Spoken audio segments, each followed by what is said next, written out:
আমরা 3 ভাই 3 ভাগে কোরবানি দেই। এক ভাইয়ের অবস্থা ভালো, তাই সে বেশিরভাগ টাকা দেয়, আর আমরা অল্প কিছু পরিমাণ শরিক হই। তাহলে কি আমাদের কোরবানি আদায় হবে কিনা? এটা একটা গুরুত্বপূর্ণ প্রশ্ন। কোরবানি দেওয়ার ক্ষেত্রে বিশেষ করে যখন ভাই ব্রাদাররা মিলে কোরবানি দেন, তখন এরকম পরিস্থিতি তৈরি হয়। একটা গরুর দাম ধরেন 70,000 টাকা। তো এক ভাই তার উপার্জন অনেক কম, সেজন্য সে 5,000 টাকা দিচ্ছে, আর বাকি টাকা যেটা আছে সেটা হয়তো বাকি ভাইরা দিচ্ছে।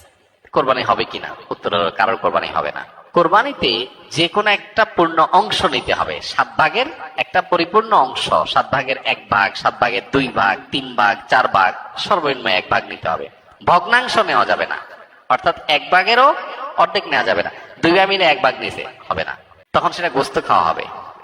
পশু জবাই হয়ে গেছে সেই পদ্ধতিতে, গোস্ত খাওয়া হবে, কিন্তু কোরবানি হবে না। কোরবানি বিশুদ্ধ হইতে হলে প্রত্যেককে পূর্ণাঙ্গ একটা ভাগ নিতে হবে। হ্যাঁ, এখন এমন হতে পারে যে এক ভাইকে আল্লাহ আর্থিক সচ্ছলতা দিয়েছেন, বাকিদেরকে দেন নাই, তো কি হবে? তখন সচ্ছল যিনি, তিনি তার পক্ষ থেকে কোরবানি দিয়ে বাকি সবাইকে সবার পক্ষ থেকে দিবেন, যে ঠিক আছে তোমার পক্ষ থেকে একটা শেয়ার, তুমি টাকা দিলা না, আমি তোমারটা দিয়ে দিলাম, এটা হতে পারে। অথবা আরেকটা হতে পারে যে ঠিক আছে তুমি অল্প টাকা কামাই করছো, মাত্র 5,000 টাকা আছে, তুমি টাকা না দিলে তোমার কাছে ভালো লাগতেছে না, তুমি টাকা দিলে তোমার কাছে খুশি হবে, তো সেক্ষেত্রে 5,000 টাকা তুমি আমাকে দিয়ে দাও, এটা কোরবানির শেয়ার না।